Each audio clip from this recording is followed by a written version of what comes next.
believe it. That's Clone Force 99.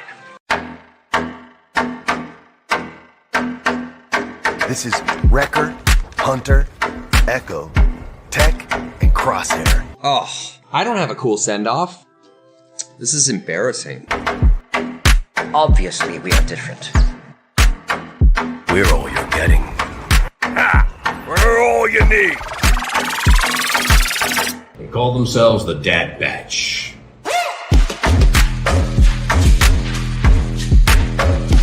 Experimental Unit Clone Force 99.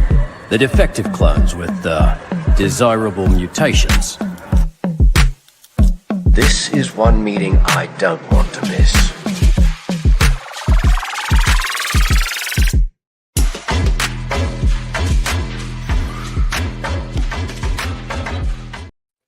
Hello, everybody, and welcome to another edition of the Dad Batch Podcast, episode 153. My name is Stevie Kicks, and I am one of your 5 hosts this evening. And with us, as always, the other Dad Batchers, your space daddies. First up, you know him as the Left Coast Avenger. We know him as Dadpool. It is Luke Yates. What's up, boy? You stole my line, man. What's up, man? How are you? I'm good. Good. A lot better being here with y'all. Likewise, man. Next up, this is my partner, Spellmaster. It's Raimi Shanaday. Hi. What's he up, liked man? that one. He liked that one. Yeah, the Spellmaster. I saw you posted a Yord Horde pic today. Yeah, definitely. So good. So good, man. Yeah, I tried to like- get my hair. I tried to get my hair into the dreadlocks like his, but I just Yeah. had trouble getting the ones on the top and the front to like braid like that. So, So I think out of everyone on the podcast, I think I've known you the longest.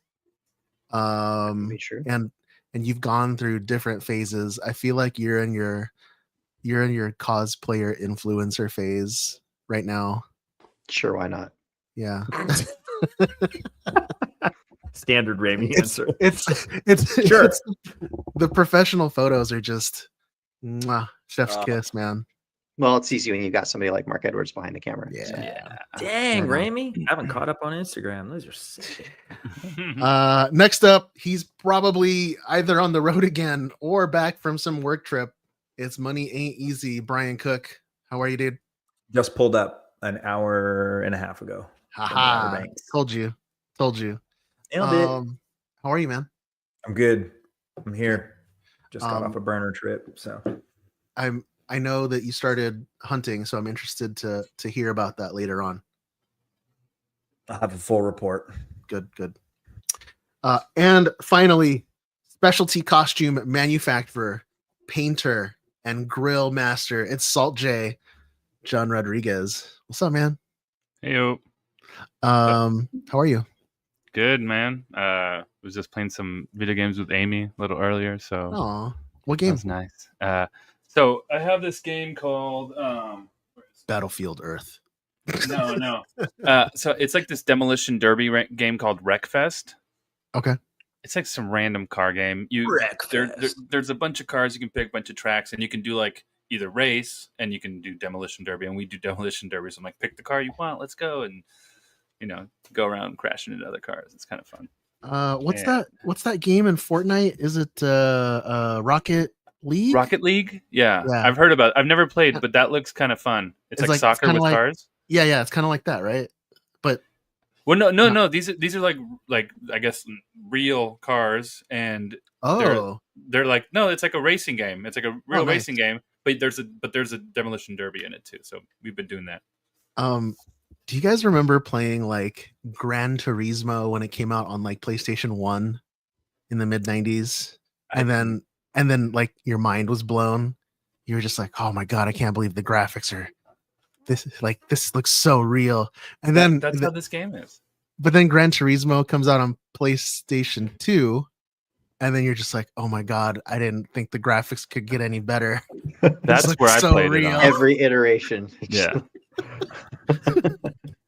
No, and this game's cool. You can pick a lawnmower. You can pick there's a sofa car where you're like on a big sofa that like whatever. It's crazy. It's fun. She likes it. Right on, man. Let's see. Updates, gentlemen. I need updates from everybody. How was your week? Let's go around the table. Let's start with Raimi. How was your week, dude? What'd you do since last pod? I'm on the road at the moment. As you can see, I'm not in my normal habitat. As Steven's sitting there eating a glizzy.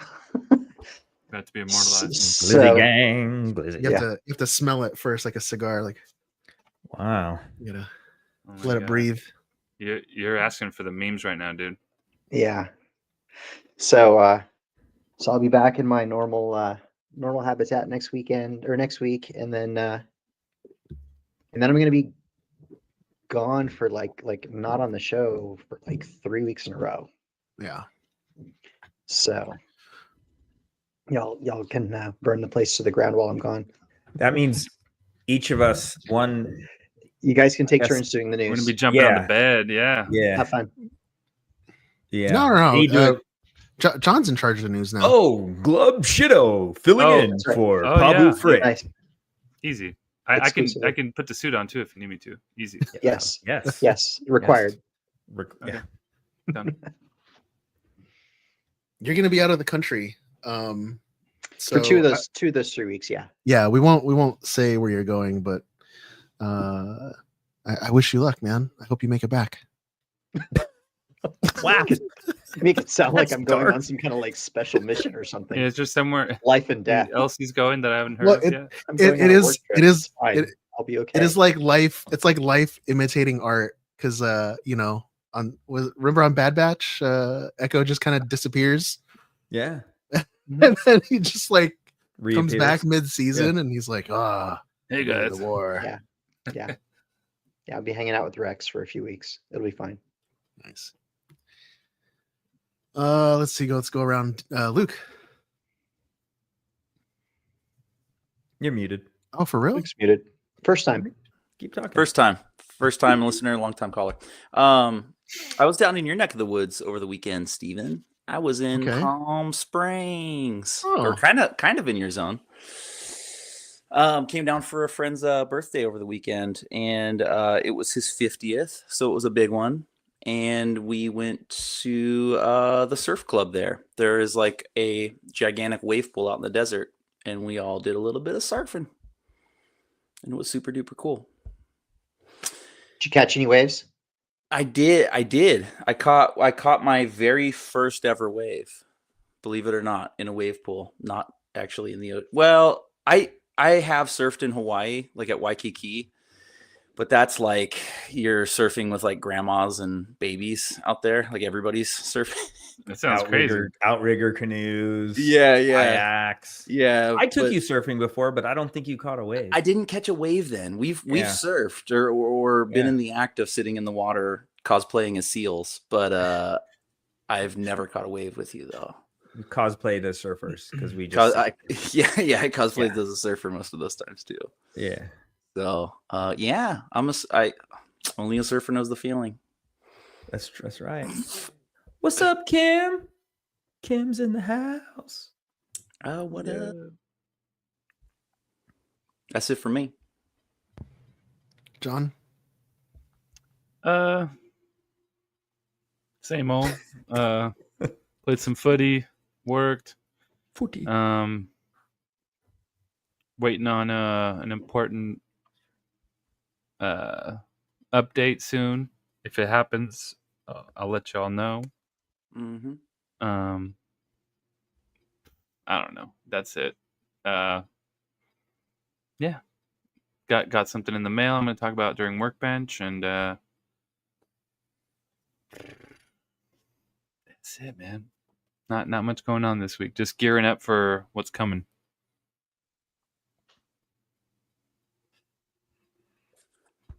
What's coming? Aliens? Oh my Dude. god. That you can find out more about that on next episode of Paranoid. which Okay, should be look. There's this. You guys have been sending this thing in our private chat, and I've been so swamped with everything, with work, life, everything. I feel like I'm letting the group chat down because I'm ignoring it between the hours of like 8 and 6 every day. But not ignoring it, but getting to it when I can.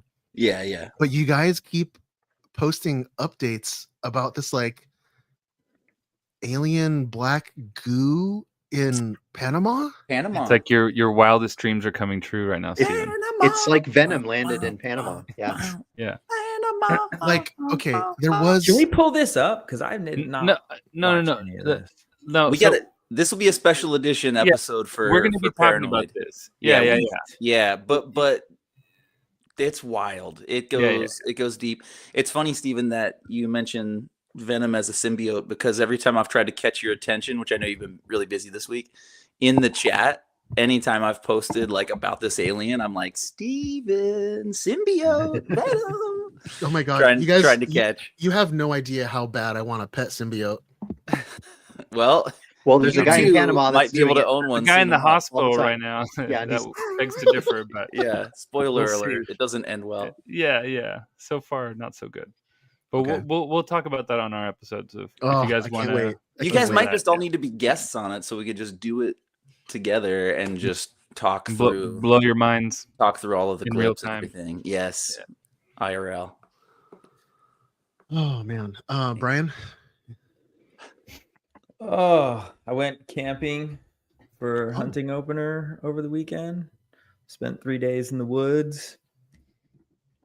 It was nice. Saw some deer. Just didn't really have any opportunities to safely and correctly finish the job.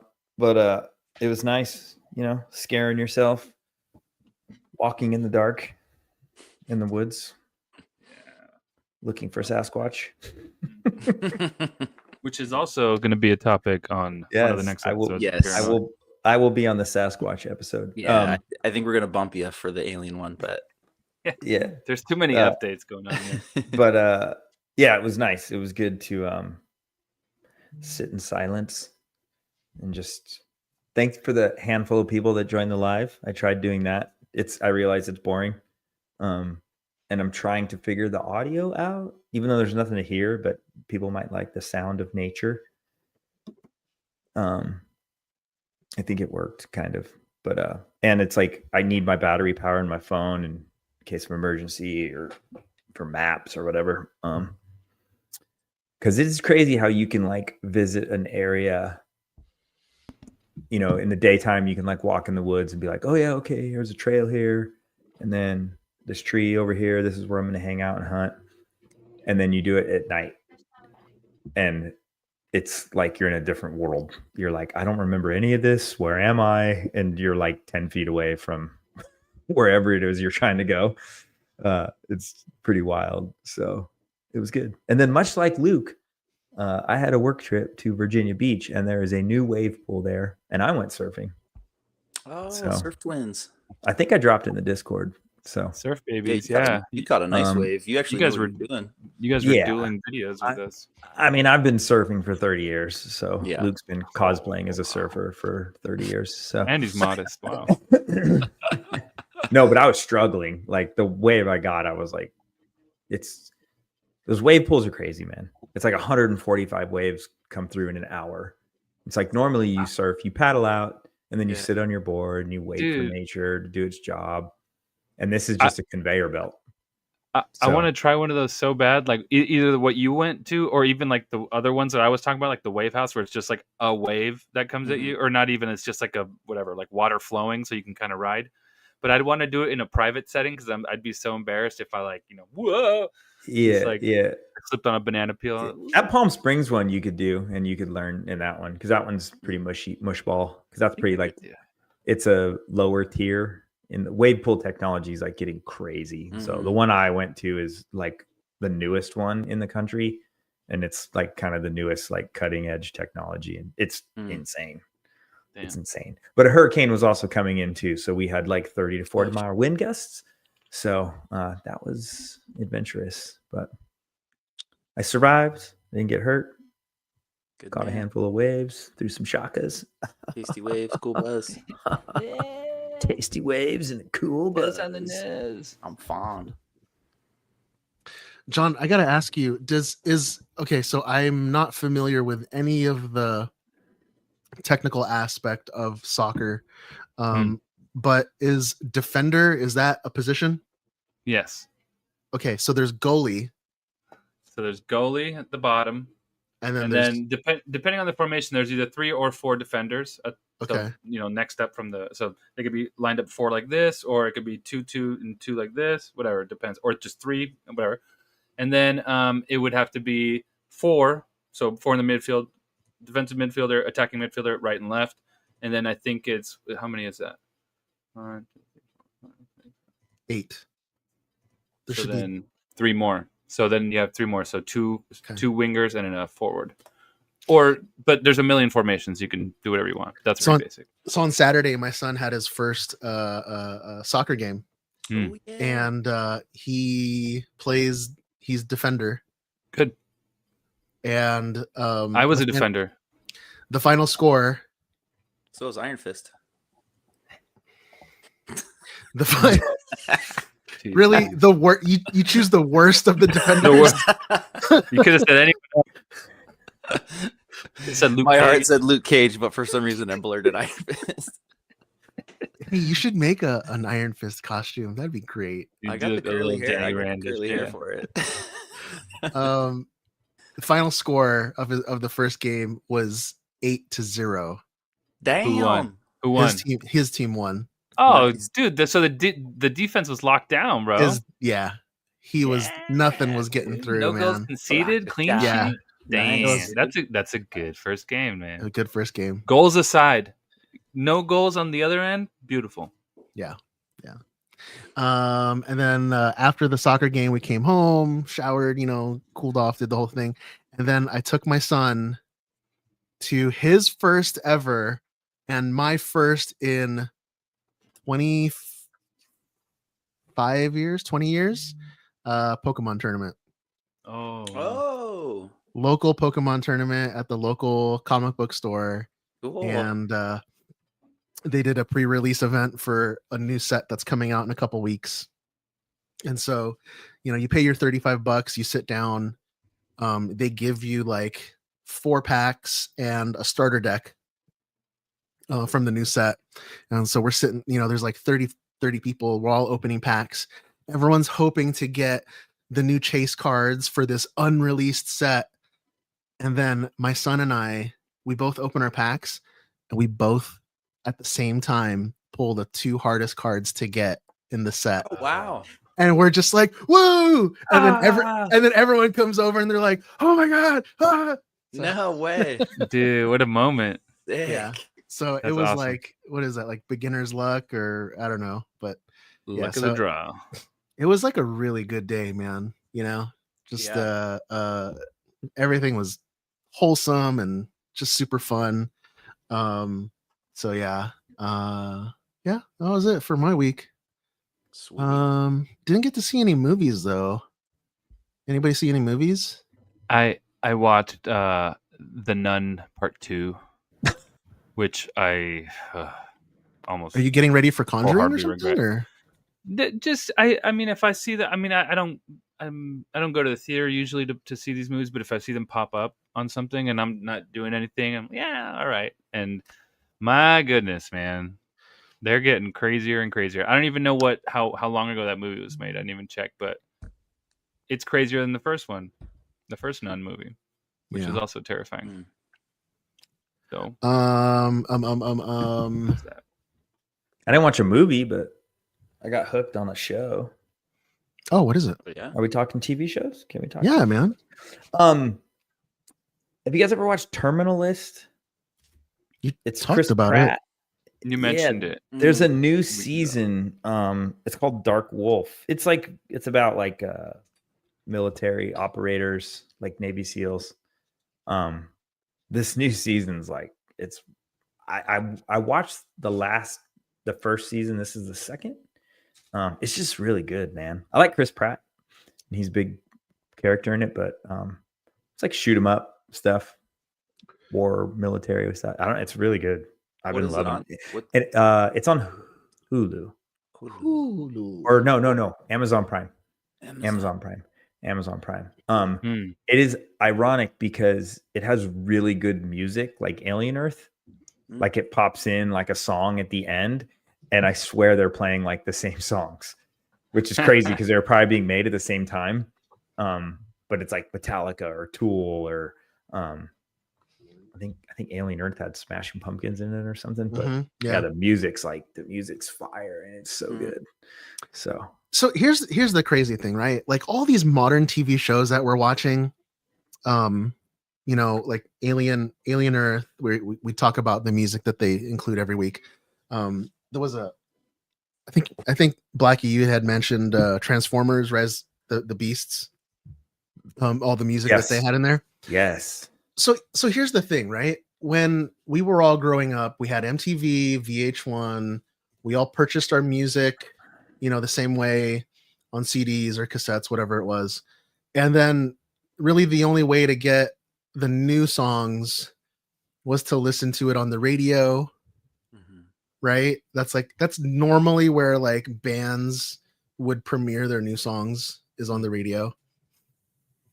But nowadays with music, the way the music industry is nowadays, there's like, I don't know if it's nothing new is really like capturing.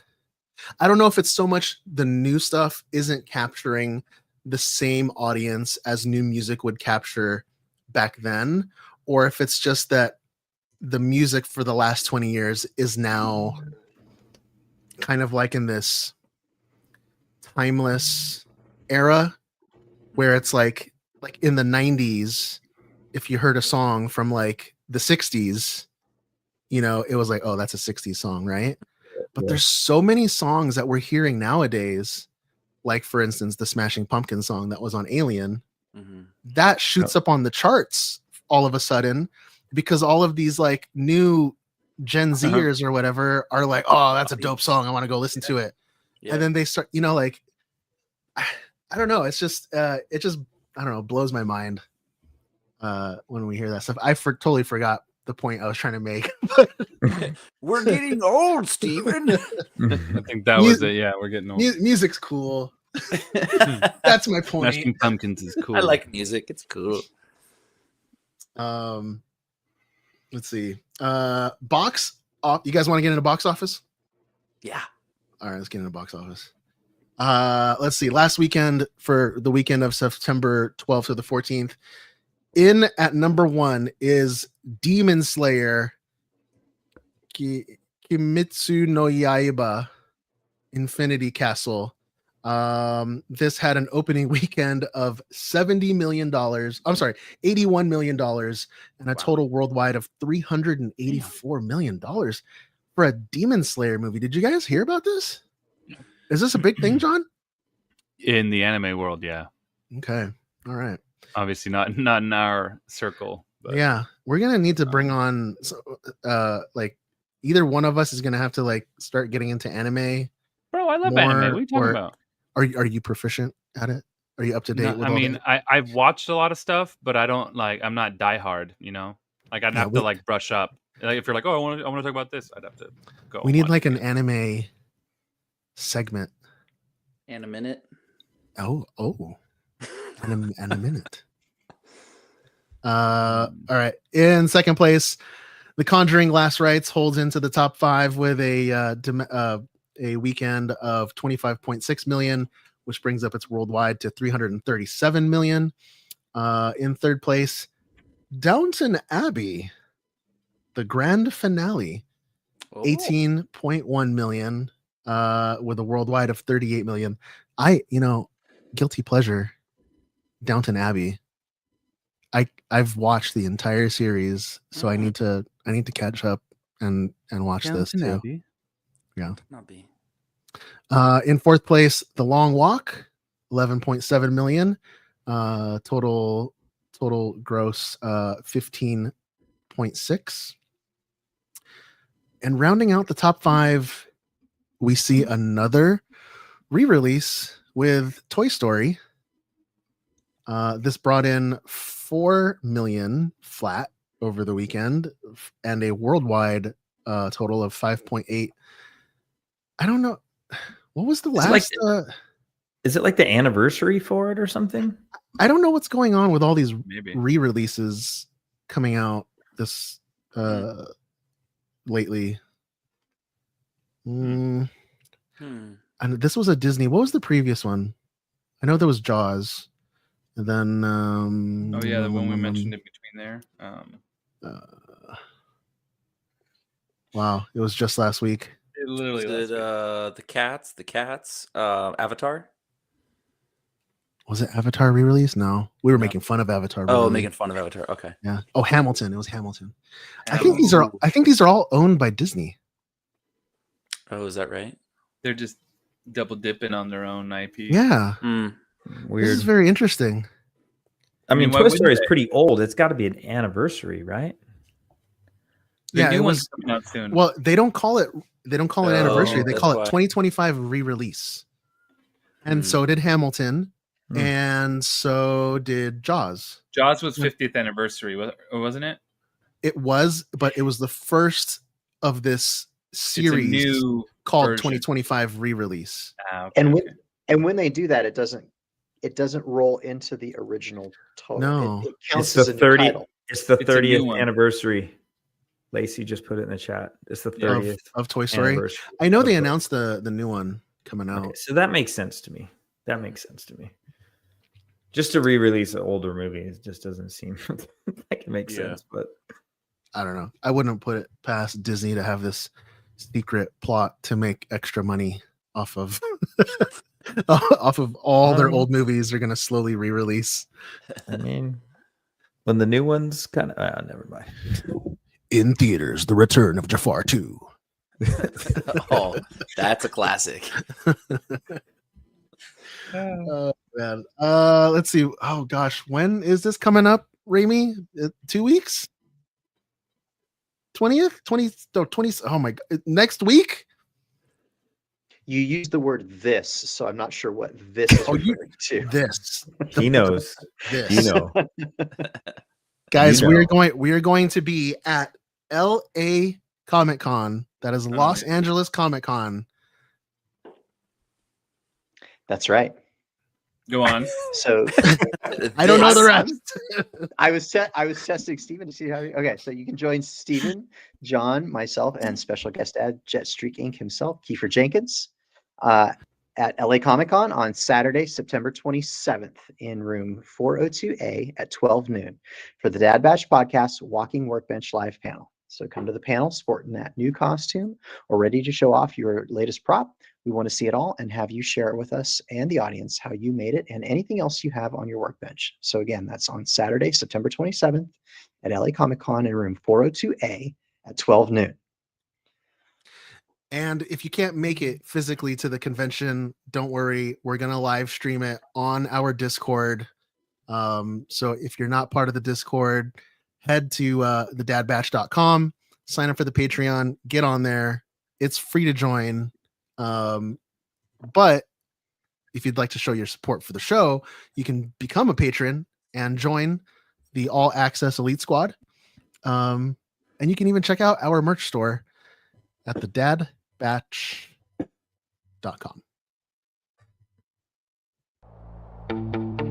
This garbage is nothing like clone armor. Looks a little tight on you, old man.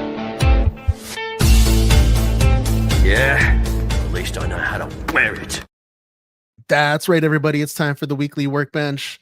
All right, gentlemen, who is working on what?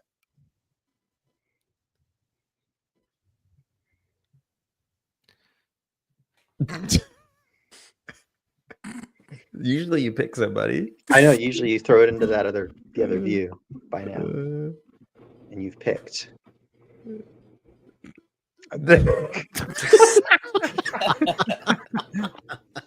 Gonna make him wait, huh? I'm on the road. That's good. I don't have a lot to show, although I did get something in the mail, as did someone else who's itching to go. And I brought it with me. So I am slowly working on something for a future.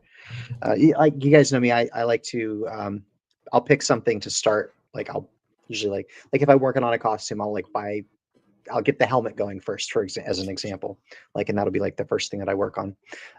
In this case, I am starting with the lightsaber. So I got the lightsaber for this particular costume. So this is the like Clone Wars Season 7 Darth Maul, which is, from what we've seen, is the same saber that we see him wielding in the Maul Shadow Lord stuff that we've seen. So this is actually 2 sabers in one. So this is the KR sabers. This all I have is the empty hilts, and then the chassis are inside, but there's no electronics or anything in here yet. So these are the 2 parts. I'm trying to figure out my camera. So it's like half of his original saber, and you can see like it's been like cut off and like the crystals sitting there or whatever. And then this is a Ventress hilt, not the like curved one that we see her using like during most of the Clone Wars, but this is like one of the hilts that she has later on in the Clone Wars. And then there's a coupler here. So if you give me a second, I can put this together real quick. It's turns into a staff. She starts out with the curved, right? Yeah, that's her Sith saber. So she starts out with the curved, but then she goes for the girthier one. What? The straight. I was being so careful not to say it that way. Steven's talking about his Oh man, with a hot dog on his mic, bro. I was gonna say, is that a glizzy? Oh yeah, it's my new mic. It's a microphone / chili dog holder. So goes together, turns into the staff. Nice. In true Maul fashion. So that thing is sick. Got his normal Phantom Menace looking saber on one end. This takes a 7/8 blade on each end. So wow. 2 buttons on each. So super nice. The quality of this is really, really nice. Way nicer than any like the Hasbro ones that I've had before. Yeah, so again, this is KR sabers. I'll have to. I got the chassis that I got will take like Profi boards, which is what I am familiar with doing the installs for. So most impressive. Yeah. So yeah, again. And it's interesting on this. This is like the chassis that goes on the Maul end. So the speaker is like, usually the speaker's like at the end pointing towards the very end. It's like kind of cocked at an angle, and then there's like an LED that shines towards the end. That way, if you're using just the one blade, it's like that LED shines towards this, which is like so the crystal's ignited. Yeah. So that you see like where the cut saber is, but also where the coupler fits together, that LED would shine into the middle here. So that like where the coupler is at, it glows through the middle there too. So really cool. And then the chassis that I got doesn't have it, but there's another version of the chassis that has like a reveal here that you can see, like when they're like, there's like a crystal reveal here too that you can do on the Ventress side too. So I might have to reprint the chassis for this one and get that going. So are you printing these chassis just on your regular? I didn't, but you can like the chassis are from Goth 3D. And you can like go get the downloads and print various versions of these chassis. I got them with the saber. I had KR send them to me, but you can get the chassis online and print them yourself. So, pretty sweet, dude. Yeah. So that's it. I brought this with me so I'd have something to show. Oh, hey, John. Didn't see you there. Salty. Oh. Hey. So, for the audio listeners, finally got my gray Deadpool mask in the mail. The maker, he's in the Philippines, so I had to send fabric out to him, and then he had to send everything back. So we had some issues. I don't know if you guys know about this fabric, but I got it from a different source. It's not the same as my suit. My suit's from White Sheep, but this fabric was from somewhere else. So I sent it to them before I got my suit, and when they got the fabric, I guess it was just not the best quality, but somehow they made it work. So the mask itself looks really good. Dude, it looks amazing. Yeah. I mean, all things considered, that he was showing me like videos of the fabric, how it's supposed to be 4-way stretch.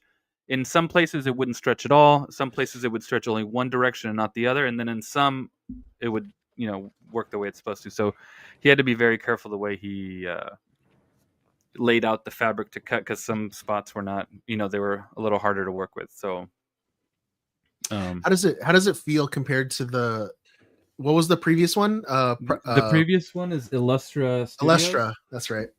Yeah, and actually, so the Illustra one is right here in my hands. I feel like the Illustra one is better made, but that might be just because of the quality of the fabric. Because this fabric feels pretty thin, like it's actually kind of light, which is a silver lining in turn. Because I was kind of bummed when he's like, "Man, this fabric's not good. I'm not used to working with this kind of quality." And I was like, "Oh, great!" Like waiting all this time, all this, this whole, and now he can't even whatever. So he was able to use it, but it is, the fabric for sure is not the best quality compared to the red one, but the construction itself, this guy 3D prints the face shells for everyone that ordered from him, and they're all made to order, like it's hugging my face compared to this one that's like slightly big, just because when I wear the red one, it tends to, it slides either up or down in one direction because it's just slightly big, but this one is not moving at all. I mean, I have the chin prosthetic thing that I have on this one too, on the red one too, but other than that, it's not moving. I can look straight and I can see perfectly. The other one I'd have to like kind of, I don't know if I had to lift my head or lower my head, but this one does feel a bit more comfortable. And I think it would be better to wear long term, like for a long period of time, compared to the other one. Feels a little more breathable, a little more thin. So now that I have this, I can kind of piece what I have together. I need to redo the swords and the sheaths are fine, but I need to redo the swords. But everything else, I can somewhat piece together the look I was sort of going for, moving forward now that I have the mask. So I might wear this at LACC just to kind of see how it fits and see what I might need to change. So I might wear that on. Have you put the whole thing on yet? No. So I got this mask. I think it was. What's today? Today's Wednesday. I got it probably Monday, right before I went to work. So it arrived. I tried it on, and I had to go to work. Boom. And then Tuesday came around. I weathered it a little bit. I don't know if you could see that. It's a little bit of spray on there, just to kind of darken it to match the suit a little. And after that, I didn't touch it because then I had to go to work again. And then today's Wednesday, so. But see that. Sorry. No, I was gonna say this is just me putting it on for the first time today. I was gonna say, but see that makes sense because like if you, for like Gray Deadpool, this is your interpretation of a comic book version in real life, right? Because that's not the one from Deadpool 2. No. So, but the one in Deadpool 2 was just his red suit covered in soot. So I feel like even though you have two different fabrics, two different makers, your head, your mask and your jumpsuit, it makes sense for the jumpsuit to be weathered completely like darker and different than the face, because like you wouldn't, like in real life, your hands and your feet are going to get dirtier than your face, like. Yeah. So it looks like your weathering is like telling a story pretty much. And thank you. And to be honest though, it's not that far off. And the only thing that I'm noticing now that's a little different, besides a little bit, it's a little bit off, but the sheen is a little different because the White Sheep fabric is, I don't know if it's better quality or not, but it has just a bit more of a sheen to it, and compared to this, which is more dull. You know, when you see the texture, I mean, you can see it pretty well. Dang, I keep knocking in my mic. You can still see it, but the suit itself is a lot more, I don't know, glossy, I guess. I don't know. Yeah, but in the photos that you've sent us in the group chat, none of what you're talking about has caught anybody's attention. No, yeah, Like, it's close no, enough. we're It not looks seeing any fine. of that. Yeah. I'll wear it. No one's gonna be like, wait a minute, Right, something's. right. They'll be like, all right, get out of here. But anyway, that's pretty much it. I don't have anything else going on in terms of Workbench. I have some stuff I will be working on after the next couple cons. But other than that, thank you. Actually, one thing that one of our listeners on the Discord wanted to know about your Peacemaker. Yeah. Okay, so good buddy Meganeth, I guess. We were on the Discord trying to see what suggestions people had to hold on. Sorry. So I guess I'll need my microphone or my headphones. All right. So we were looking for suggestions on things to talk about during the pod, during our Workbench, and I had mentioned that I had stripped my Peacemaker helmet last week because I goofed up on the gloss and stuff was not right. And I said I stripped everything, and then I started using filler primer again and sanding it smooth again. And David was like, well, explain to us how you stripped the helmet, because I didn't really go over that. So what I used was a product called Painter's Solvent, which you can buy at Home Depot. I think it's a 10 or 15, maybe $20 for the can. It's like a sort of like a liter can, I think. Yeah, it's about a liter. It's 946 milliliters. And what I did was I put that. So this is like it's not quite thinner. It's not paint thinner. They also sell paint thinner, which I also had, but it's just a cleaning product. So it's basically like thinner. It removes paint. It cleans tools. You can use it to clean your spray guns.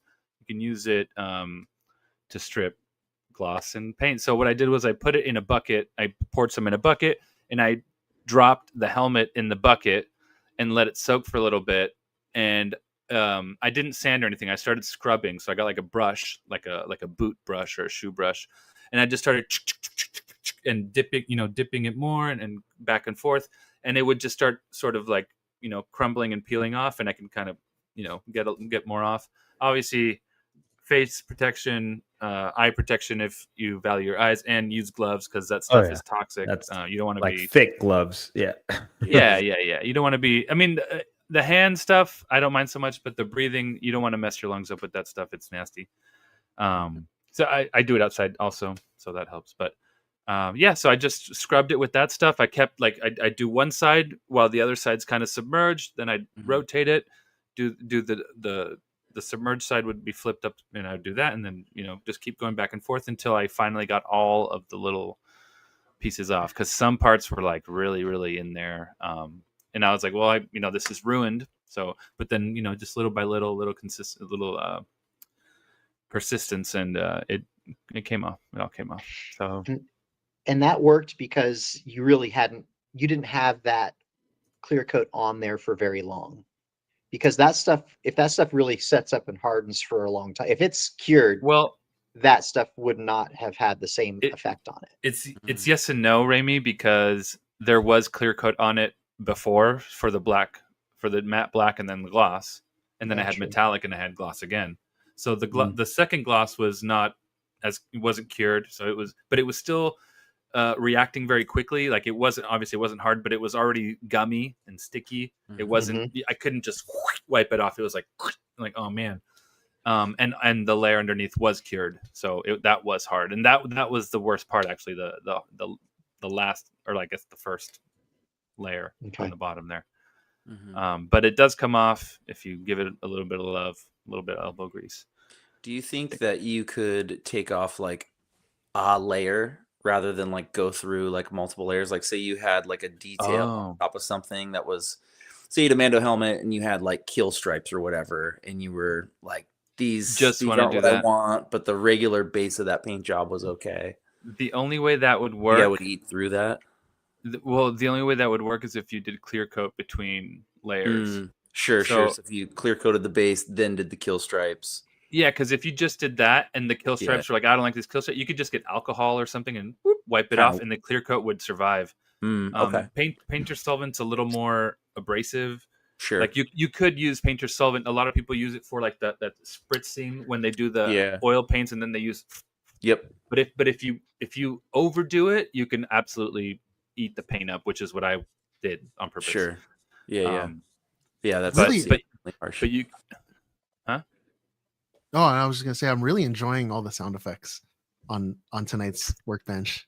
Yeah. It wasn't a it was more of a You never. Yeah, I mean, audio listeners need some love too. Yeah, I know. This the is visual awesome. ones are seeing everything, and so just spreading the joy. I what you mentioned with the clear coat in between. Mhm. I did that for this I don't know if you can see it, my Magneto Yeah. that I did a very long time ago. Mhm. My what is this, a quarter scale Magneto? When I was painting the skin, because I had never painted flesh before. Mm. And so I did that with I followed a tutorial from Sideshow, because Sideshow Collectibles had uploaded a YouTube on how they painted Superman. And it was like, okay, you paint the entire you buy the flesh tone as the base. Mhm. And then you clear coat it, and then you wash the whole thing with blue, Yeah. and then you clear coat it, and then you wash the whole thing with yellow, Yep. and then you clear coat it, and then it was like, And then red or something. but then what's cool is like when it all comes together, the slightest variation of the layers between the clear coat makes it look like flesh. Yeah. Yeah. Yeah. The I love that- combination of those colors. Yeah. I love that you gave that tip, because it's like it's something that was so difficult for me to find and so overwhelming, and then you're just like, oh yeah, you just layer. Well, yeah. It's nice when someone doesn't know how to do something and they can just find out easily. Like you said, you had to search and look, and probably were frustrated and had to ask multiple sources. Why why I should have just gatekeep asked you. stuff like that? Yeah. I should have Well, just went on. I might have not known back then. I don't know. I should have just went in the painting section on the Discord and asked John. I mean, that's what it's for. That's what it's for. And it lives on for other people to And then others can come and look. Yeah. to watch. Yeah. So we can write that down later. If someone can remind me, ask me later on the Discord, and I will answer that. Nice. Cool. That's it. I didn't build too much unless you count building decks, Pokemon decks, but I did want to share something very, very, very special to me. So at this past July at San Diego Comic-Con, I won the lottery to go meet Todd McFarlane and have something signed. And typically when you go see Todd McFarlane at one of the booths or something, it's like $150, and he only signs like limited items. So if he's like at the DC booth or something, he's only going to be signing DC comics for you at that time. The ticket that I won was just like a one-on-one meet and greet with him. So it was like up in the sales pavilion, you bring whatever you, and so anyway, I got to talk to him, and the coolest thing, I've always had this I guess preconceived notion of how Todd McFarlane would be in real life based upon his live stream videos and his Instagram posts and all this stuff. And in my mind, I've always imagined him as just like this really like self-centered, pretentious guy who's really good at what he does. Right. And then I met him, and there's this trick that people who are signing autographs, there's this trick that they do to give their hand a rest in between autographs. and they kind of have like a 1 minute or a 30-second conversation with you to just, seem personable and give their hand a rest before the next signature. He took probably, I'm not exaggerating when I say this, like 3 to 5 minutes to have a conversation with me. And we talked about, well, first I had told him that I had been following his work since the year 1994 when he released the first line of Spawn action figures. And when I started telling him like all about, how it was my first dive into Todd Toys and Spawn and all this stuff, he kind of turned a little bit, right? Like he opened up and he shook my hand, and then he did one of those handshakes where he doesn't let go and he just like holds your hand for a while. And I was like, okay, this is a little awkward. But it was cool because he was just like, wow, we go way back, Steve. And then and we just started talking. I was telling him all about like my dad's toy shop, the comic book store, and he was just going on and on about like all the different he was giving me like the inside baseball on that first series of Todd Toys action figures and how they were coming up with the displays for the store and how they were he talked a little bit about how they did the the photography like on the back of the packaging and stuff. Anyway, super cool guy, so soft spoken, so personable, very, very genuine. And it made my opinion of him just like, now I look at all my Todd McFarlane stuff that I have, and I'm just like, wow, this is never leaving my collection. So I had him sign a comic book and I got it graded at the same time. Nice. And here it is. And so this is the Spider-Man 300 signed by Todd McFarlane. It is a newsstand edition, which means that less than 10% of these comics actually went to the newsstand. And to get graded at a 9 is a 9 in newsstand is almost like a 10 in non-newsstand. What year was that? This was 1988. 88. This is the first appearance of the black suit in the Spider-Man comic. I remember that cover. I remember that art. It's cool. Yeah, so just good. now I have it hanging on my wall, and like it's yeah. I have Jim Lee and I have Todd McFarlane, two of I think my generation's greatest. Mount Rushmore of comics, man. Yeah, man. So I am super, super stoked. I've just been staring at like my office is next to my bedroom. And so every morning when I get ready for work, whatever, I just like brushing my teeth and just staring at the comic. It's That's so good. cool. Yeah, that was it for me. Love that. Sick. So sick. Yo, well, you know what? I actually did do some stuff this week. There's also a lot of stuff going on in the background, art wise and stuff we're working on. But as things that I did this week, I've mentioned before, I'm working on a comic version Magneto, kind of just my own hybrid style, similar to John's interpretation of his Deadpool. Idealized, whatever you want to call it. It is, I guess, ultimately going to be my interpretation from existing like Magneto armor parts in the world, because I don't know how to design those yet myself. So I'm reliant on what's kind of in the market. Found some really cool files for the gauntlets and the shoulder bells. And then like I've been speccing up like the belt myself and doing some of the other stuff myself with just like foam work and then like little resin prints of like greeblies and stuff like that to do it. But I actually got as far as painting some pieces over the weekend and into this week. So I did the shoulders. Oh, damn. So for the audio cats, I'm flashing my shoulder bells right now. And these I did So there you go. I painted and weathered them up. I just did them with spray paint. So what are those? What are those pieces from? Like, yeah. Okay. Good question. So these actually are from Days of Future Past Magneto, from the Days of Future Past, or I'm sorry, Age of Apocalypse Magneto with Michael Fassbender. That's where these came from.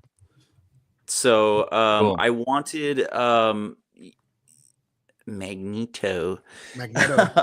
Magneto. Nice call out, Magneto.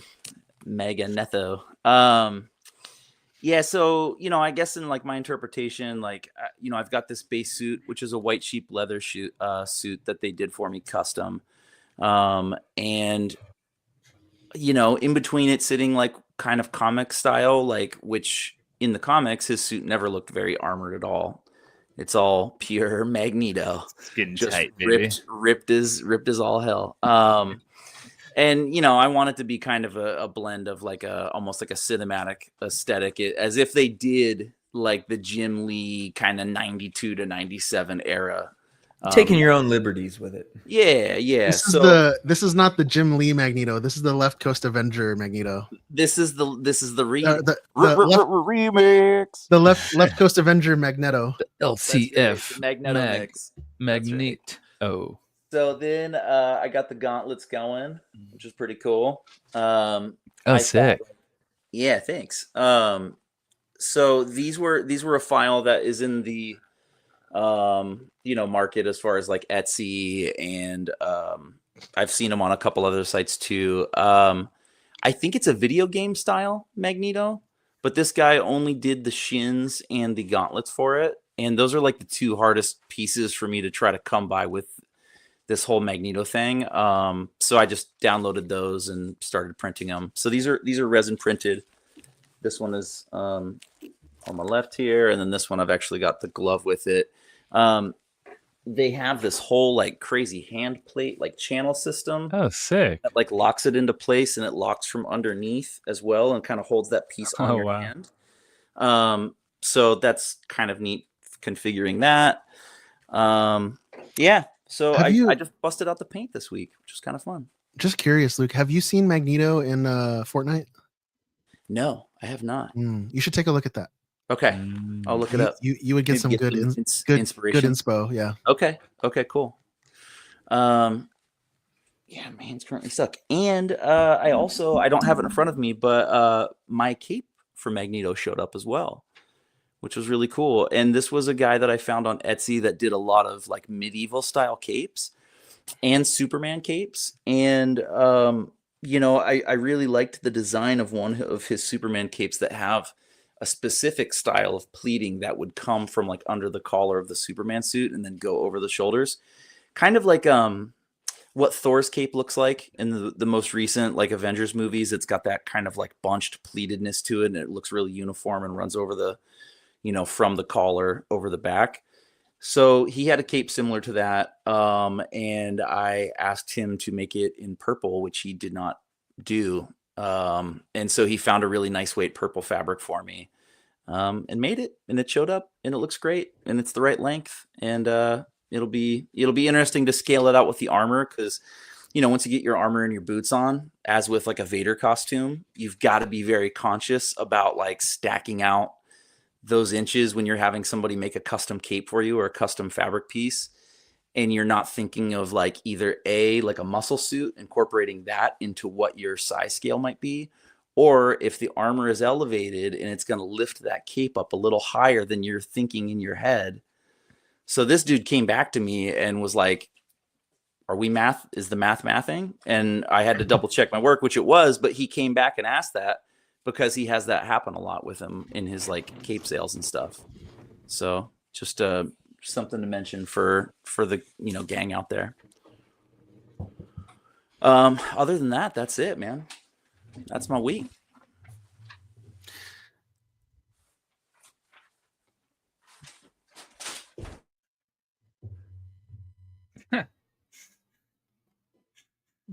Putting all my stuff together to go hunting.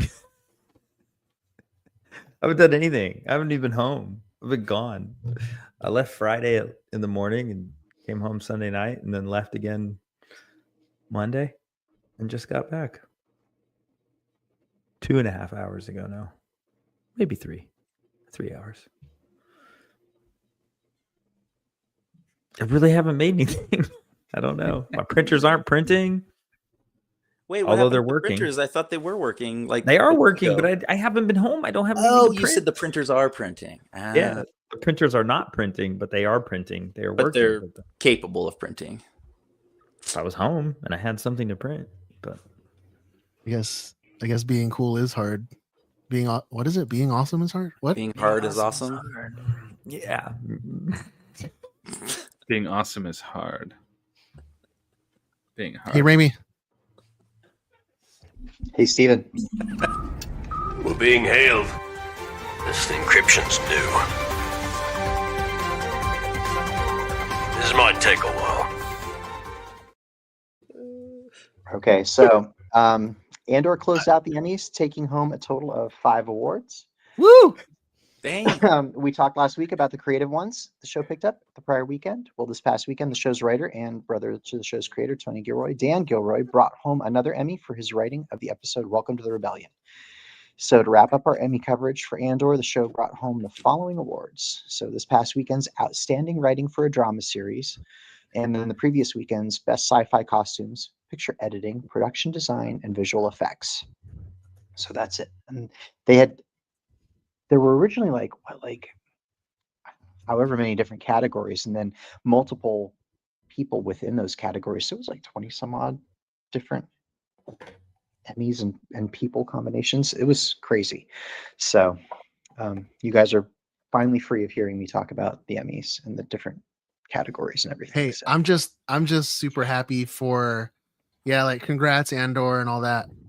Yeah, Dude, yeah. Kristen Milotti winning Best Lead Actress for The Penguin.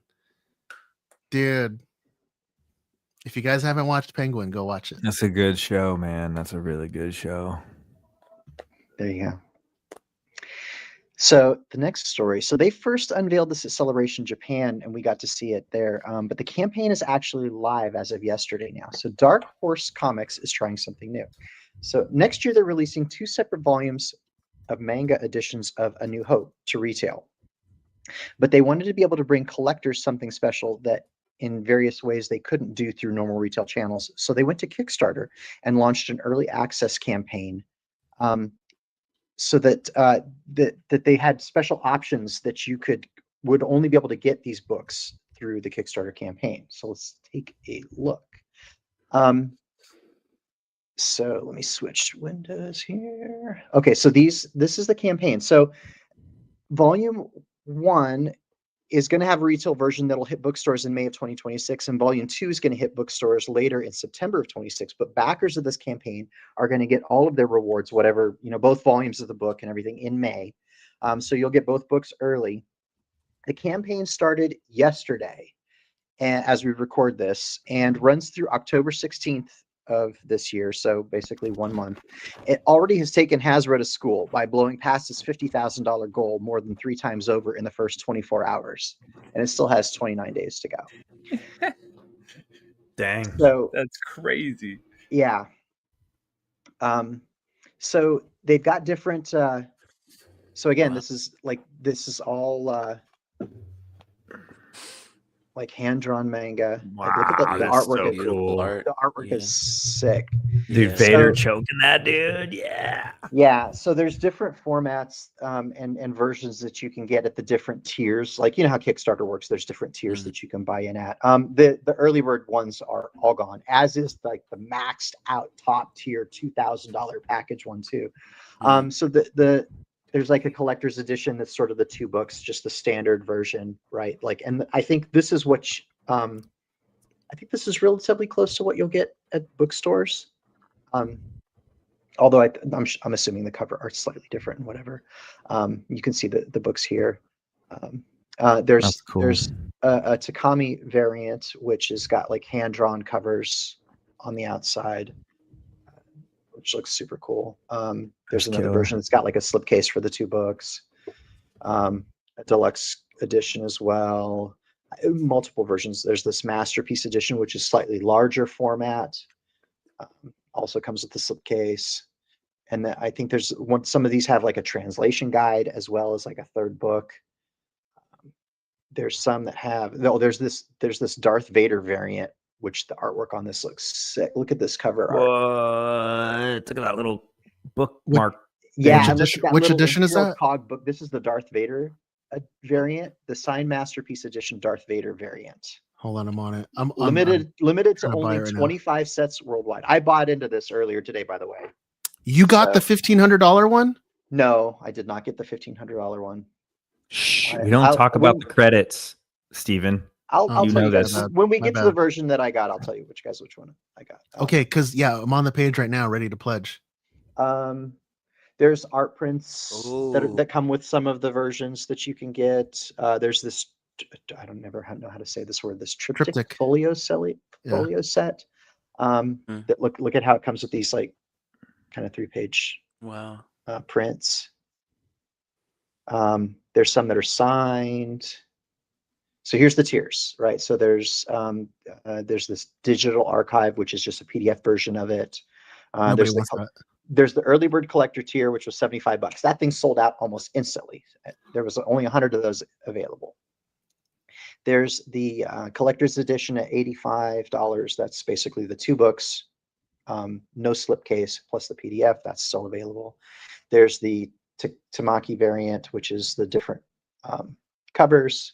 Also comes with the PDF at $90. There's still some of that available. There's the collector's edition plus the slipcase, early bird, that's sold out. Collector's edition plus slipcase at $100. So this is like basically the non-early bird version. Collector's edition, slipcase, art print set. So this is they just kind of, each version sort of adds a little bit more. Here's the Masterpiece Edition with the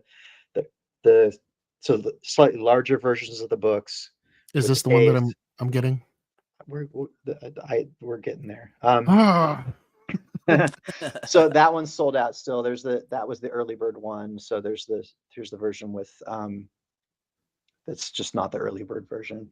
Here's the Masterpiece one with the triptych artwork. How many versions are there? Dude, it goes on to we're up to 300 and something. As many as you can afford. It goes all the way down to 2,000. They're at the bottom of this page, bro. They're just milking that cow. Milking it. All of it. Milking it like a cow.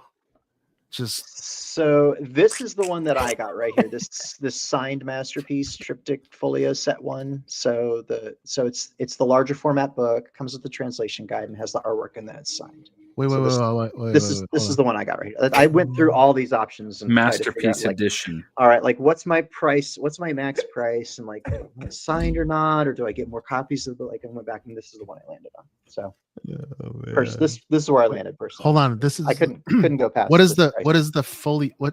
I know the triptych. What's that other thing in front? I think what that's is that? That's the I think the black book is the language translation guide. Yeah. And they give it to you in a PDF too? Yeah, you get a PDF version of it. That's always. a little much. That's pretty much with all of it. That's a little much. Why make a PDF? It's a book. It's a printed book. I'll be honest. I was I think this one has the extra art as well. 3 minutes. And it's a collector's edition. So 3 minutes ago, I was ready to hit pledge, and now I'm overwhelmed. Yeah, there's a lot going on. A lot. Yeah, because the one that I really want is the Darth Vader variant. I know that thing's sick. You can and you can go back and you can do multiple add-ons. You could do both if you really want. Oh yeah, they'll take your money 10 ways to Sunday. Yeah. Now watch, they'll probably go. That Vader one is sick though. Look at that. That's what I'm saying. Why does that have to be $1,500? Yeah, that thing's crazy. Because you'll pay for it. Because it's Darth Vader. Yeah, and they'll that get thing's nerds way to pay for down it. here. It's limited to 25 copies, and it's $1,500. And there's still some available. Oh, fancy that. Fancy there you that. go. The $2,000 one is sold out though, by the way. Always. Which is pretty much one of everything minus the Vader books. The $2,000 thing is got everything. Oh my gosh. This is a lot. It's a lot. This is really cool, but it's almost like, I don't want to say pissing me off, but it's just like, come on, dude.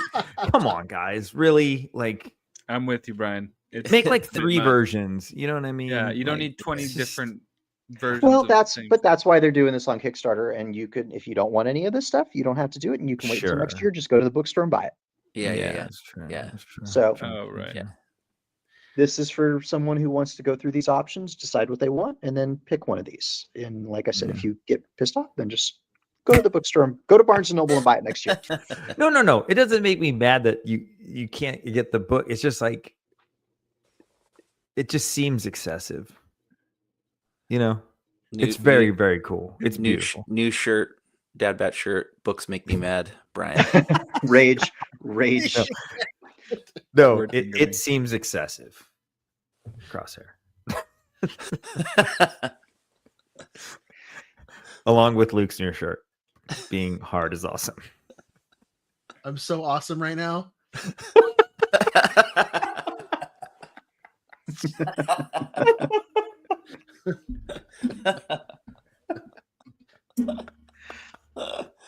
But yeah, I mean, shoot, let me refresh the page. I mean, this was like, it was at 157th. I guess it's the same total, so it hasn't changed since before we started recording. But David collecting ain't easy. Dude, this is awesome.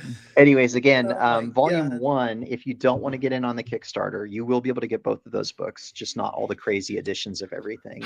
Volume 1 will hit retail in May of next year, and volume 2 is going to hit bookstores in September of next year. So, Raimi, I can't afford it. Can you just send me a copy of the PDF? Send them the PDF, yeah, so you can read it. Stop buying Pokemon cards, Steven. We don't talk Damn. about that. Damn. so we've got our cinematographer and director breakdown for Ahsoka season 2. Oh, So we can get into it first. So for the cinematographers, we've got Eric Steelberg, who did 500 Days of Summer, Ghostbusters Afterlife. He's doing episodes 1, 4, and 5. Stephen Fearson, who did Wednesday and Black Mirror. He's doing episodes 2, 3, and 6. And then Barry Baz Idoine did American Sniper and True Detective. He's doing episodes 7 and 8. I've been watching Wednesday right now. It's really good. Wednesday Yeah, is season 2. Yeah, I did season 1. I haven't started season 2. Yeah, that's good. I find that you can get a kind of sense for like the tone that they're going for based on who they hire for cinematography, because like these guys all have their own styles, right? And so I mean, I wonder, like Wednesday and Black Mirror obviously have like a particular tone. Is that like, do we think that like those episodes, for example, 2, 3, and 6, are those going to focus on like the Night Sisters as an example, right? Because there's sort of a mysterious, darker vibe there. Like I'm just making this up, right? Like like we talked before, like the cinematographer for Starfighter also did Top Gun, right? Like that gives you a sense of like what kind of shots you might see in the film and the action and stuff like that. Who was the one from Wednesday? Stefan Fearson, P-H-E-R-S-S-O-N.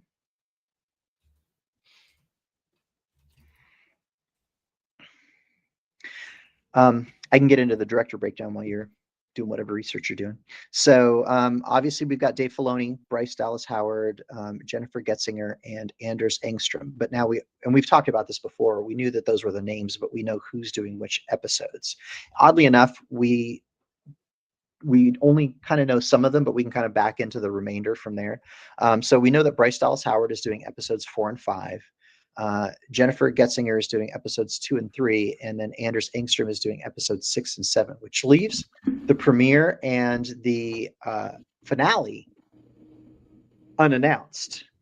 Well, the name that we have confirmed is Filoni. The 2 episodes that we have unannounced are the premiere and the finale. So it makes sense that Filoni would then do the premiere and the finale. So it's easy to kind of connect those dots. I almost so I'm looking up Stefan Fearson's, is it Pearson? Pearson?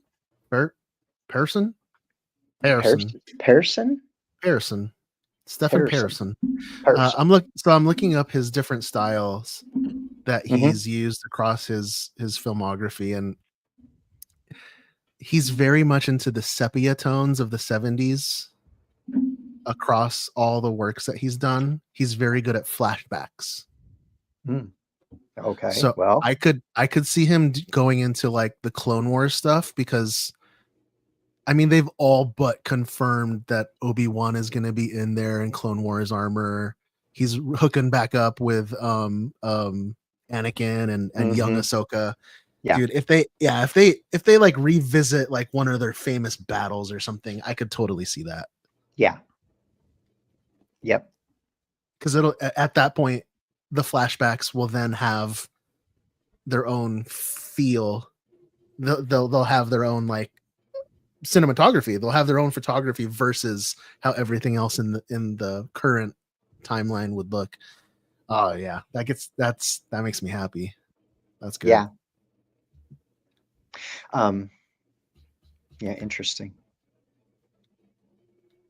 I had also heard that, and I don't have this in my notes, so I don't have anything else to get into on it, but I'd also heard that we were going to get sort of a specific sect of the Night Sisters that was different than what we had seen before in anything else. There was a name for it too. I don't remember what it was now. I'm drawing a blank. There was a name for it, and it wasn't anything that we had heard of before, but it was something. Oh, the ancient Force cult. It was a Night Sisters. The Bog Sisters. That was it. Yeah, it was the Bog Sisters. Yeah.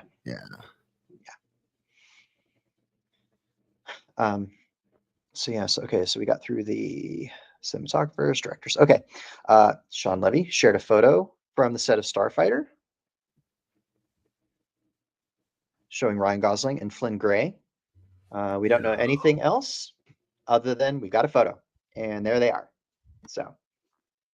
Got a water planet. They're on some kind of vehicle, presumably. There's some dude wearing shorts laying on the deck of the boat or whatever it is in the background. Clearly, he's probably not part of the film. He's Dude, just part this of the production photo, crew. this photo is giving me total Star Wars Resistance. Is that the animated show? It's giving me Resistance vibes. Yep. Well, right Looks like time period. Waterworld. Yeah. I saw a lot of people say that. I saw a lot of Waterworld jokes. So yeah. Could have got some gloves to fit the kid. Interesting. probably part of the Interesting. story. Art. Look at those pants that he's wearing. He's got chaps, dude. Look at the Star textures. Wars, Look at the space chaps. Yeah, lots of details here. The Flynn's costume is very simple. I mean, just simple pants, simple shirt. The belt is just thrown on top, and the gloves obviously are like an adult pair of gloves that don't fit him, like you said. Yeah, and then Gosling's costume is very intricate, detailed. He's looking very solo-y. Yeah, kind of scoundrel. Yeah, obviously he's the Han Solo. Yeah, character in this. That's what they're there's a going camera for. in the background by the guy in the shorts. Yeah, you can see the little camera. Oh, he's in the water. Yeah. Yeah. I still think that Han Solo and Kira should have had like a kid that Han never knew about. Maybe this is him. The illegitimate son of Solo. The bastard Solo. Not so solo. Not so Solo. Or Super Solo. Growing up solo. Oh, here's a fun detail. Here's a fun detail. There is a zipper on Ryan's gloves. As there should be. Oh. There's I thought zippers. there's in no Star zippers Wars. in Star Wars. Dude, there's zippers in Empire. Why do people say that? There are. This has been debunked, There's Brian. literally zippers in Oh. Empire. Okay. What is Luke Skywalker? Luke Luke zips up his jacket. Skywalker. He zips up his on Han. His jacket. He's Yep. getting ready. He Oh, goes, yeah. Yep. Oh, Come on. okay. That's G Cannon, baby. There you go. Come on. Boom. I like it. Yeah, pretty Interesting. cool. Yeah. Yeah, they tried to spring this one on us at the last minute today. So Yeah, it just popped up. I had my notes all ready to go, and then they added this last second. Speaking of last minute things, one more thing. I'm quite certain that Star Wars definitely won't be repeating their typical pattern of waiting until the day after we record to release anything cool like they always do. So there's definitely no reason for anyone to pay any attention to social media or YouTube or StarWars.com tomorrow for any reason, no reason at all. Okay, cool. Thanks. And that is it for the news. Disclaimer. Play the bumper. Are they? Like I said, they never wait until the day after we record to announce anything or reveal anything or release a trailer for anything or anything like that. So they never do that. So there's no reason for anybody to pay attention to any of those things tomorrow. Oh, are they gonna put up the trailer that they showed us for the?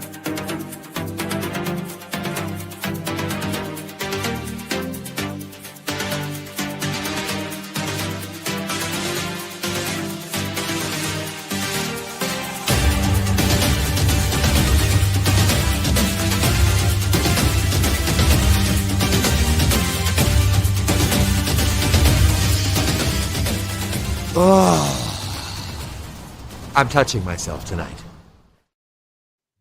I need closure on that anecdote, Steven. Yeah. No, I think he did that on purpose. He's like, are they going to show up? Beep. And then. Son of a bee. Well played. Well played. I just have something I thought we could all riff on for the minute. That is the calendar for phase 6 of the MCU. Oh, Rami, do you see that slide on your side or Steven? It said my browser has blocked my screen. There we go. Sick. Yeah, so obviously some of these like we're very aware of, but I thought it should be noted that some of the timelines have moved around a little bit on these. Specifically, like Marvel Zombies got pushed out a couple weeks closer to Halloween. The Punisher special now is going to be in 2026, where it seemed like it was going to be something we might get near the end of this year initially, when we kind of started hearing rumors about it. But maybe that's to be closer to the Spider-Man film and have some sort of a tie into that. Thoughts? What's that? Kick around some of the stuff. What's up with Secret Wars and Doomsday? Doomsday comes out 2026, but it's further past Secret Wars, which is 2027, which is closer. Is that on purpose? I don't know, Luke. Yeah, I don't like this. You don't like this? Something looks fishy. No. Oh no! Because what is this? There's 2 Spider-Man films on the same day. Yeah, July 31st. I don't think dude. so, bro. Wait a minute, Luke. Oh where did you get this, dude? look at Secret Wars. It's wow, that's closer. bad. I didn't even look at this before. That was the question I was about to ask. Official. It looked official. Did this? That was that question I was going to ask. Was like, there's 2 Spider-Man movies? Like what? David on the same day. Megadeth with timelines ain't easy. David's on fire. Oh my god! Put that up, dude. Put that up. Okay. Oh my god. Okay, well we can still kind of Marvel Zombies. This is dated, dude. This is old because Marvel Zombies got moved up September 28th next week. Oh my god! Yeah. Okay, holy cow! The whole what thing's is falling this, apart. This is wild. Yeah, where this is our dude? I was surfing all quality weekend, control? man. Come on. All weekend. Out in the desert. One wave. You caught one wave, bro. Did you chat GPT this? No. I screenshot it off of Instagram. This is what happens when you like Of what account? when homework is due and you're just like chat GPT, give me the timeline for Marvel. Oh my god, dude! I'm having flashbacks to school to getting called out for. I did a book report one time in 12th grade on the Beavis and Butthead Do America adaptation book. And this I'm having full Mrs. Mortek calling me out on that book. Brian, report. we have to get the Beavis and Butthead skins in Fortnite because when you wear those skins and then you successfully like kill somebody, Beavis goes. Oh my god! I didn't know that was a thing. I wouldn't even play that game in a month, dude. What? I haven't, dude. Well, that's so much for that. That was a good minute. Next time. Wow, phase 6 looks great. You know, one of the things, and I think that we should kind of Cornholios have visited the chat. I need some TP for my bunghole. I am the great Cornholio. I need TP for my bunghole. Oh my god. Probably most people don't even know what that is. They have no here, idea, Luke. dude. Luke, here, I'll let you save yourself. I'll let you redeem yourself. Okay, what do we got? Oh, yes. Okay. Oh, listen up, people. Redemption song. Okay. Gang, we acquired a couple of new sponsors through the show that support what we're doing. We support what they do. We're all in some capacity like fans of what these are and have used the product, and so hyped to introduce this. For the audio listeners, as it's flashed on the screen here on YouTube for the video, we are pairing up with White Sheep Leather, which for the costume community should be very familiar with. These guys do all manner of pop culture touchstones of Marvel, DC. I feel like they've done like Tron Everything, stuff. Yeah, there's Fallout. beyond just the comic based stuff. But see, And- I was going to say the cool thing is if you go to whitesheepleather.com, they have costumes that are just ready to go. Yep. And the cool thing that I personally like about White Sheep Leather is that even though leather is in their company name, when you go and look at the various costumes, the lycra costume, or I'm sorry, the costume that should be spandexy lycra, it's going to be a high quality lycra. Whereas like if it's a Captain America costume, it's going to be the correct fabrics. Like they pay attention to that kind of stuff. Dude, It's not, it's not like cookie cutter Halloween stuff. Yep. I've ordered 6 costumes from them that I can remember, that I can think of right now. I'm They'll make right about the same there with you. You don't have to just go on their website and just order what they have. You could message them. I mean, Luke's they made a custom suit for me based off of the X-Force Wolverine. Like if you provide reference pictures, they'll make anything. And I think Luke was the first one that got me on those guys years ago. Yeah, And- they've been doing this for over 10 years. Like that's the crazy thing is like they've been doing this since like the first kind of iteration of those, early Marvel movies where we were seeing, a lot of variation to costumes between Guardians of the Galaxy and all the Captain America stuff. They personally like paired up with people in the Captain America Facebook groups to like really nail details and scale of the paneling. And to Steven's point, like they offer variations of these suits kind of in like a tiered format. So you can get like the screen printed version of the suit, which John has for his US agent, which is like as accurate as can be and like very high quality. But you can also get like textured stretch fabric, which looks great and has that screen printed look. Most of my stuff is that, as well as I know Brian and John both have that as well. Yep. And then they also do like other like lighter weight or like Cordura versions as well, which are even more of like a price point option, but still in the same like patterning done off of those like really accurate high end versions. So and it's not just superhero costumes. No. So the cool thing is if you want to get like the Al Pacino leather jacket from his movie Insomnia, they have that. Like if you want what's his name? The guy from The Mummy. Brendan Fraser. Brendan Fraser. If you want his jacket with the furry little furry collar and all that stuff from The Mummy 3, they got that. They got that Ryan Gosling is it Driver where he's got the scorpion on it, like the satin jacket. Yeah. Baby Driver?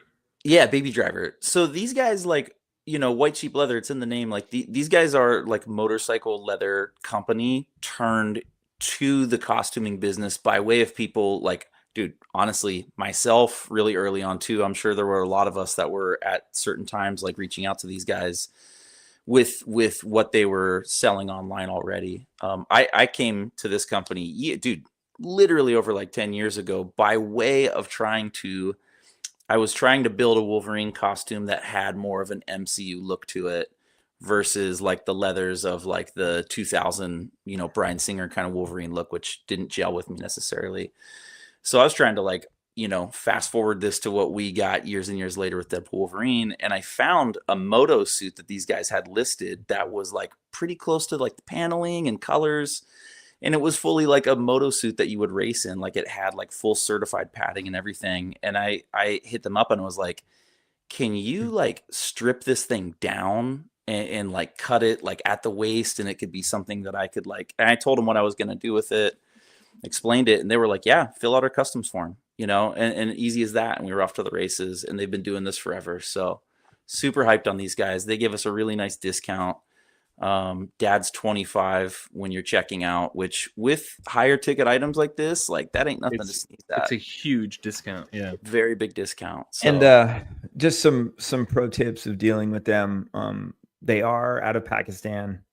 There is a language barrier. So if you're doing something custom or you have questions, be patient. Try to be patient, number one, but try to, when you're writing an email or a DM, because they do DM on Instagram, just try to be clear with your communication, because there is a communication barrier. So I've ran into very small issues with that back and forth with stuff, and have good measurements of your body too. Because they'll custom fit it to you. So, dude, I just added their most expensive costume, which is the Deadpool and Wolverine 3 screen printed printed lycra suit. Yep. I added all the extras on it. It came out to $634, and with our code, it goes down to $475. That's insane. That's with all the options? Yeah, man. Yeah. Because the U.S. agent costume is way more than that with all the options. Try that. Yeah, it's dude. gnarly. All I know is the Daredevil Born Again costume is on there for screen printed, and I am eyeballing that. Oh, you're right. It's $800 for that one, dude. Plus all the leather. Yeah. Okay, hold on. Yeah, okay, so dude. the costume that you had, John, is $1,100. Mm-hmm. And then that's the newest one too, I believe. That was the newest one, yeah. And with The coupon USA. code DADS20, it goes down to $800. Damn, that's insane. Wow. $300 off. Screen printed. Look up John's photos of that U.S. agent costume. Like I don't even think I posted any, to be honest. Dude, any of my older Instagram, which I've trudged up some older photos, recently of some of my old costumes and stuff too. But all of my Captain America suits, like these guys, I literally have my Magneto suit I'm looking at right now. They did for me recently. In the chat, Steph is asking, is it a one-time code or can it be used multiple times? It can be used multiple times. Yes. That it can. And then I think one other thing that we should say is they use top quality cowhide leather and soft sheep leather. However, if you're vegan or if you're not into leather, at the request, they will use synthetic or faux or PU. And there's no extra charge for that. So yeah, that's good to point That's out. dope. That's great, actually. And they're fast with shipping. They use DHL. They are not messing around. Dude, it's They like don't almost mess next around. day. Yeah. It's wild. Very trusted with that. So I was going to ask John, your U.S. agent costume that came from them, was there anything that you really had to do to it? I weathered it, so it comes like crispy, brand new. It's like out of, like, if they give U.S. agent a uniform, it's literally brand new. Yeah. And so that's all you did was just weather it? I weathered it, yeah. And how did you weather it? Well, I happen to use a great product from goblinshut.com called Dirty Down, which now we've also partnered with, and you can also take advantage of a code, which is all caps batch 25, that gets you 10% off your order. Boom. How about them apples, huh? Double Club Shitto with the that was sweet smooth plug right there. That was smooth. That was smooth. Thank you, Glub, for that wonderful recommendation of Dirty Down. Thanks, Visit man. goblinshut.com. I love yeah. I love that And Luke, thank you for bringing both of these sponsors into the fold, because it has been months, if not years, that we collectively as a group have been talking about these companies that we use, that we pay money for, and now we get free stuff from them. So we're going to promote the hell out of it. Yeah. I mean, my Deadpool suit is drenched in that stuff. So is the mask. Same thing with the U.S. agent and yeah. So it's good stuff. I really want to emphasize to our listeners, though, that we would definitely not be pushing these companies if we didn't firmly believe in them. There are a very few select products that we all collectively use. Goblin's Hut with their Dirty Down, White Sheep Leather with all of their costumes. Some of the other sponsors that we'll get into as Chrome Tono is coming up. You know, we've got Imperial Surface with their Aluma-Luster product that you guys have heard about so many times. There's these products that we just automatically use because it's the best stuff in the industry. If it's good stuff, we're going to share it with you and tell you, not because now we have this code, or we used it before. We've been like Luke said, we've been buying from them for years. White Sheep and Dirty Down too. We not that long, I guess, because we've just figured out what the stuff is, but it's awesome. And we all bought stuff. Now this stuff is great that we get discounts for you guys to take advantage of too. Yeah. Because these products are worth endorsing. They're good. We won't endorse something that's not, worth your while. So I literally just ordered a new suit from White Sheep as we were kind of setting this thing up. You know what it is.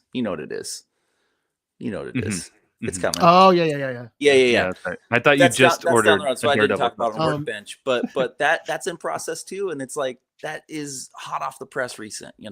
So and I will tease this a little bit.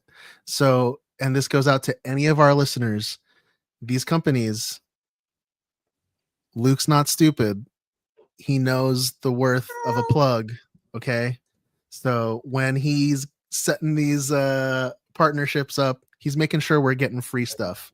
The free stuff's not going to go to us. We're going to make sure that our patrons on the Discord are going to get access to all that free stuff. So if you want to, I don't know, we should just can we do like a giveaway channel, Raimi? Sure. Okay. Yeah, let's do a giveaway channel. Perfect. That's easy. Yeah. Done. Sweet. Okay. Done. Okay. Cool. Yeah, that's coming soon for sure. Yeah, thank you to these guys. I mean, this is so cool, and yeah, we're all just fans of the stuff. So it just serendipitous that you get to work with them on this and future projects. And they were hyped. They were both legit hyped, and both hyped to do giveaways and stuff with our audience. So that's what I'm most excited about too. All right, guys, let's drive this thing to the finish line.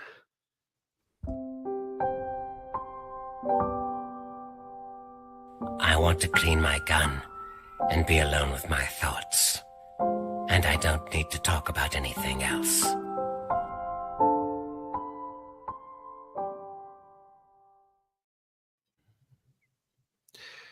How you doing, Brian?